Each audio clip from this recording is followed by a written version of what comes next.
is India Global. I'm Gaurie Dwivedi. Let's kickstart the show with headlines this evening. First up, Israeli airstrikes target southern Beirut. Israel says that a very strong response to Iran is what it has vowed to undertake. Bangladesh recalls Indian envoy, 5 others as well. Yunus government orders a major diplomatic reshuffle. What happens to the New Delhi-Dhaka relationship, which continues to remain on the edge? Chinese Coast Guard enters the Arctic for the very first time. It holds joint patrol with Russia in the Arctic. Does this mean closer China-Russia relationship as far as naval outreach is concerned? India rejects the US Religious Freedom Report. India says that it's a biased organization with a clear political agenda. US CIRF peddles motivated narrative against India is the official response. Nepal, Bangladesh and India sign a power export agreement. This is a major thrust as far as the power sharing agreement in the neighborhood.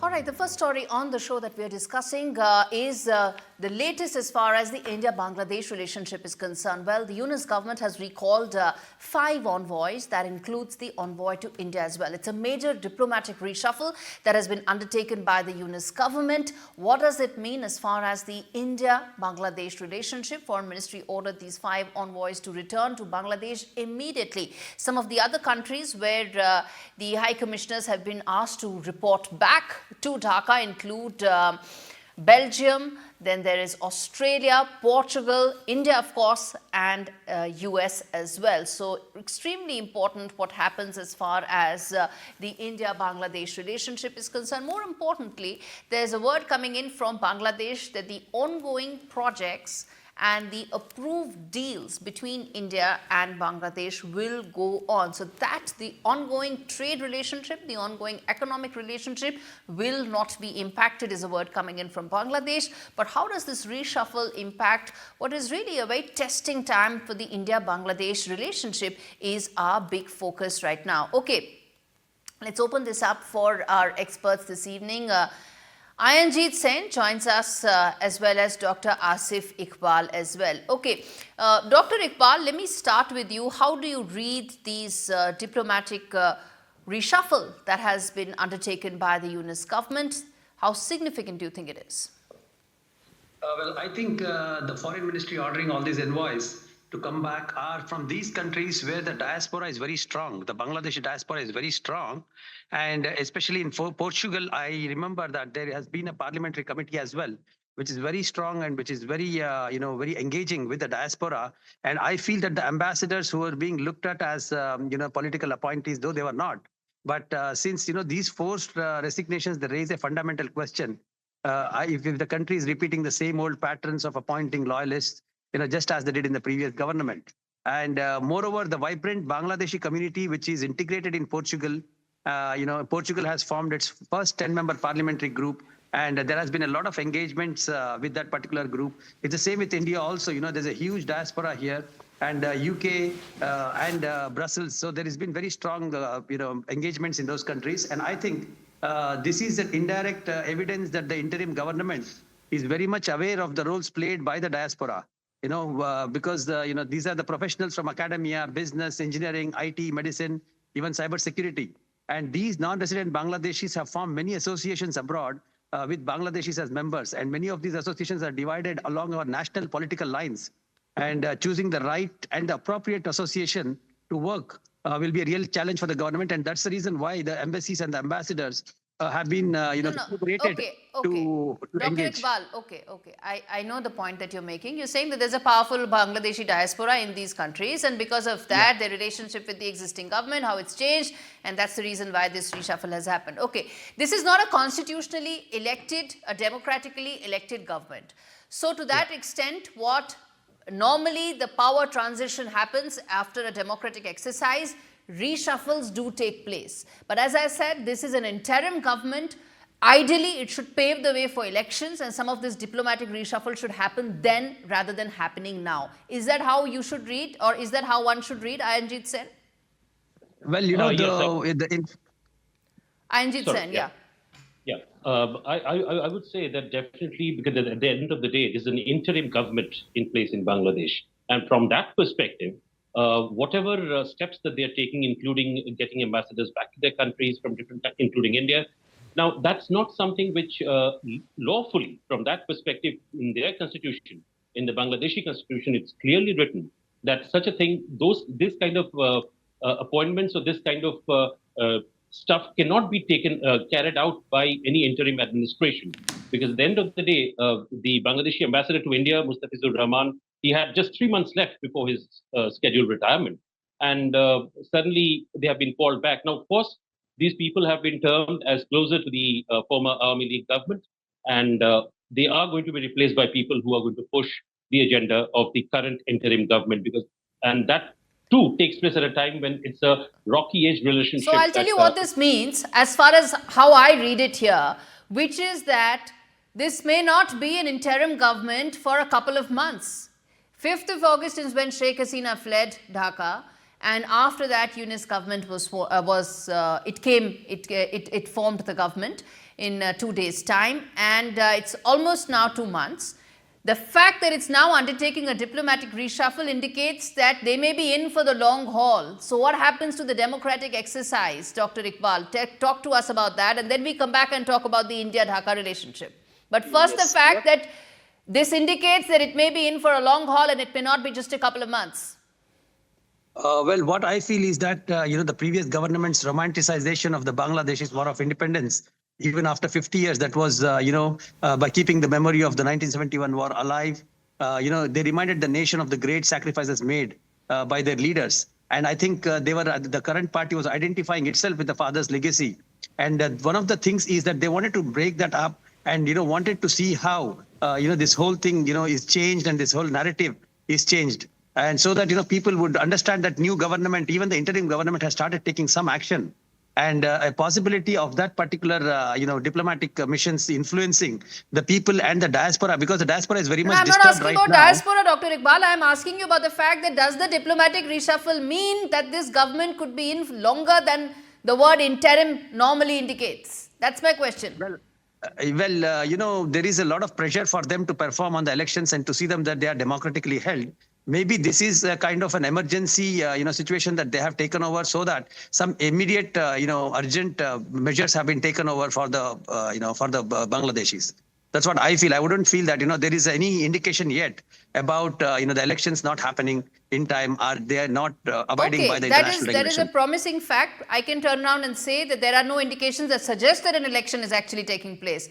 But Ayanjit Sen, how does this impact the India-Bangladesh relationship in the wake of the sense one gets is, as I said, at the cost of repeating, diplomatic reshuffles normally are not the exercise undertaken by a government that is in for a couple of months, maybe even a year. These are exercises undertaken when a proper power transition takes place. How do you now view the New Delhi-Dhaka relationship? Well, I would just say that, these are clear, significant implications for Dhaka's foreign policy direction, which aligns with its new political agenda. And that's one reason why I would say, the current relations between India and Bangladesh stands at a place where Muhammad Tawheed Hussain, an advisor to the Bangladesh government, said that, both countries should have good working relationship. But at the same time, India is, in a way, just showing restraint. It's not kind of, it's beating around the bush, but it has not kind of come up with a clear agenda, because it's watching. At the end of the day, it's not an elected government in Bangladesh. We have to remember this. And, by calling back ambassadors, by taking such steps, it can be some steps taken as part of the interim so-called measurement. But that's definitely not going to stay for long, because at the end of the day, from an Indian perspective, they need to rebuild. They need the trust factor to come back, and therefore the Bangladeshi authorities should first get to rebuild the trust factor and then foster constructive dialogue India as they go Okay, ahead. now the next envoy, the next high commissioner is yet to be appointed, assuming that exercise typically takes a couple of weeks, maybe sometimes it could take a couple of months as well. Then the next high commissioner is appointed, he presents his credentials, that process takes a bit of time. I want to understand from you, Dr. Iqbal, how do you then view the next 6-12 months as far as Bangladesh is concerned and the Bangladesh-India relationship is concerned in the backdrop of the fact that this may be longer than anticipated? Absolutely. Normally I would feel that there could be a charge d'affaires who's going to be at the hem of affairs here. And the Indian government and our foreign ministry is, qualified enough to work on this particular matter. And moreover, the ambassador who's going to be nominated will be screened and then only approved by our side. So I think that it is going to be a wait and watch attitude, as Mr. Sen rightly says. Because there are a lot of other dynamics that are going to be happening, and the fact that we are going to be having various other engagements. Recently, the UNGA, the Prime Minister did not meet the interim administrator, Mr. Yunus.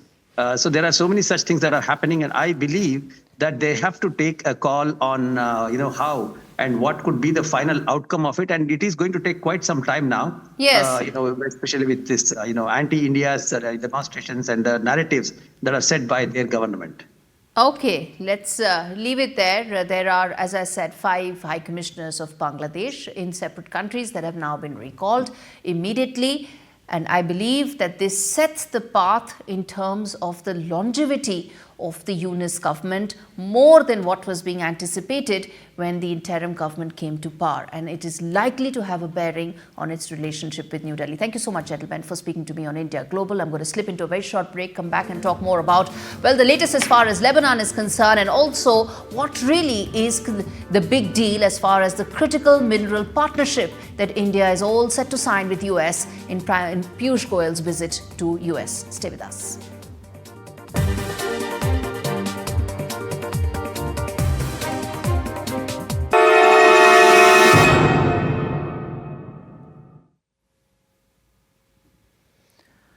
All right, welcome back. You're watching India Global. A quick update for our viewers as far as the latest in Iran-Israel conflict. And now seems that nearly 2,000 people have been killed in these latest attacks, even as the world remains on the edge, not just West Asia, because there is a real danger that this fight, this conflict may possibly escalate. On your screens are some of those visuals. Some of them are those that took place in the last 48 hours, where West Asia remains on the edge. Israel has struck at the heart of Beirut. Rocket fire from Lebanon to Israel also continues, and Tel Aviv has said that airstrikes in Lebanon will continue, and Israel's fresh strikes have hit southern Lebanon, which is essentially the Hezbollah stronghold. It's actually a state within a state. Israel conducted airstrikes on central Beirut, and IDF, which is the Israeli Defense Forces, have said that they've eliminated the Hamas government chief in Gaza. Travel disruptions continue across West Asia. Iran has resumed flights after a brief suspension. Let's get Ghazali to wrap this all for us. Ghazali, explain to us why is this so important right now for India, for our viewers watching this on India Global. See, why it is significant for India, the first reason being that India has a very large diaspora in the Middle East, starting from Iran to Israel, Lebanon. In all these 3 regions which are under the conflict right now, Indians are residing, and that is why the External Affairs Ministry has also issued advisories for all the 3 regions. Now, beyond the diaspora connect, India is also heavily dependent for energy and gas and fuel from the Middle Eastern region, though India has diversified its partnership with Russia and other countries, but still, India still relies on Qatar and Kuwait and other major Arab players when it comes to fuel, oil prices, importing oil and fuel and natural gas from those countries. If it escalates, because right now only 3 countries are involved in this conflict, it is Iran, it is Lebanon and Israel, but if this conflict engages many more players who are yet quiet, but if they somehow are dragged into the conflict, it will start impacting the oil prices. And also, till now now for the last 1 year, India has been walking on a very tight rope when it comes to diplomacy by engaging with Iran as well and with Israel as well. But if the conflict drags further, then yet again there will be a question that what will be India's stand. Though India has been calling for a two-state solution for the Israel-Palestine conflict, but India also enjoys very good rapport with Iran. The same Iran which backs Houthis, who have become a menace in the for the maritime security in the Red Sea and Gulf of Aden. So India is still continues with its non-alignment kind of approach with multilateralism. But if the conflict continues and extends further, then it is a big challenge for India as well. Okay, thanks much, Mohammad Ghazali, for that update. We're going to keep a very close watch on that. But let's shift our focus on the second key debate or discussion rather we're having on India Global, which is the critical minerals pact that's likely to be signed when Piyush Goyal is the Commerce Minister is set to be in Washington. Now, this deal is significant for a variety of reasons. It could ensure the more robust supply chains. It could ensure that there is greater technological transfer, and most importantly, it would China-proof the supply chain. India has already identified 30 critical minerals in the last 1 year. Remember, every country can choose. Some have chosen as high as 69 as critical minerals. India has identified those 30 where it wants to ensure that its supply lines are not disrupted. The significance of this is exactly what we are focusing on and discussing in conversation with Professor Chintamani Mahapatra joining me on the broadcast. Professor Mahapatra, thank you so much for taking out the time. He's founder chairperson of the Kalinga Institute of Indo-Pac Studies.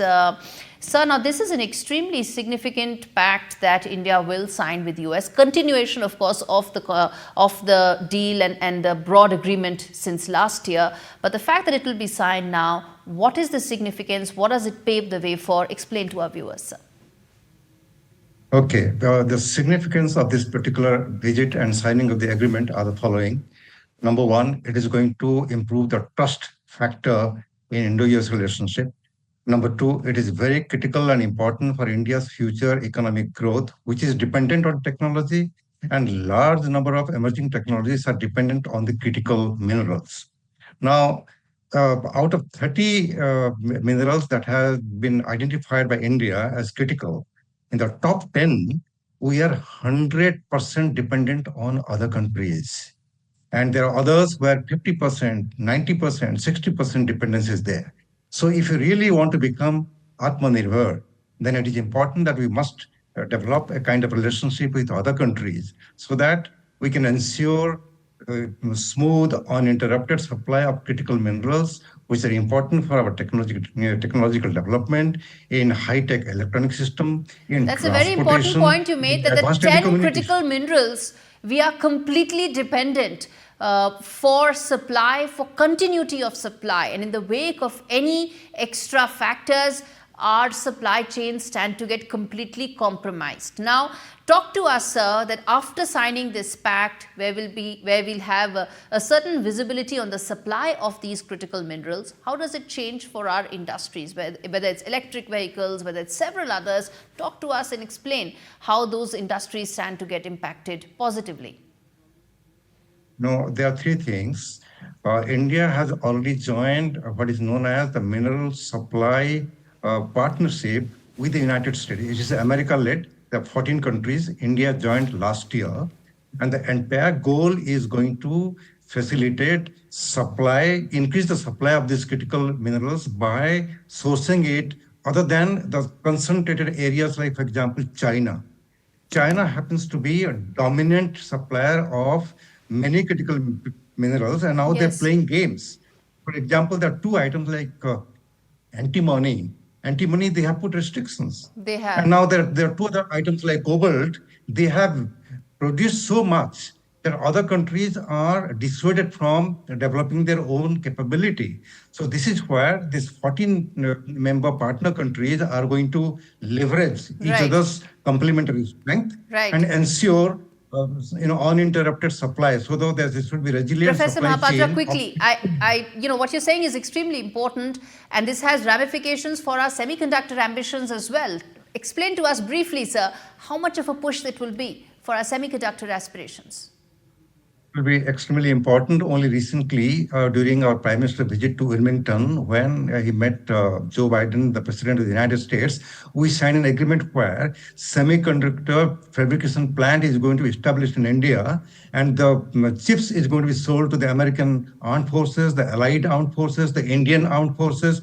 This is going to be a very strong partnership between India and the US, and this is critical because China is playing games. Whenever it wants, Right. it supplies too much. Otherwise, it can put restrictions on. Absolutely. Yeah.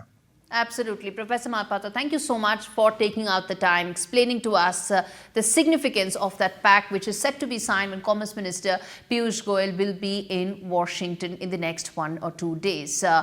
Completely out of time on that discussion. Let's now quickly take a look at this very important and exclusive conversation that my colleague Vishnu Som had with the Jamaican Prime Minister.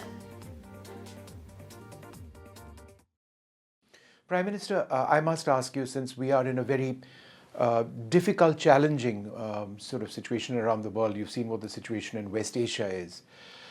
There appear to be so many differences right now, and a real worry that that entire war can sort of spiral out of control. Could you share your concerns on this situation? Jamaica is a strong believer in multilateralism. Particularly as a small island state, we wouldn't be able to survive without a multilateral system that is built upon the pursuit of peace and respecting the sovereign borders of nations, and indeed the fraternity and humanity of living in a world where everyone can be respected. Prime Minister, India seems to have taken a fairly major role with regard to the other war, which is Russia and Ukraine. Prime Minister Modi has reached out to Moscow, has reached out to Kiev. And, we are at this stage friends of Tehran, we are friends of Tel Aviv as well. And of course, a voice of the global south. Do you believe a country like India can have a potential role in being perhaps a communicator to bring together divergent views? You've said it. India has taken on, in a very strategic way, but in a very robust way, the voice of the global south. And we saw that in the G20, which India hosted recently, and in its theme, One Earth, One People. And I think India, Prime Minister Modi in particular, has played that role. And it is very important that there is a large country with significant resources that can stand in the halls of power and represent the global south. And I think India is well placed to do that and has been doing that. Prime Minister.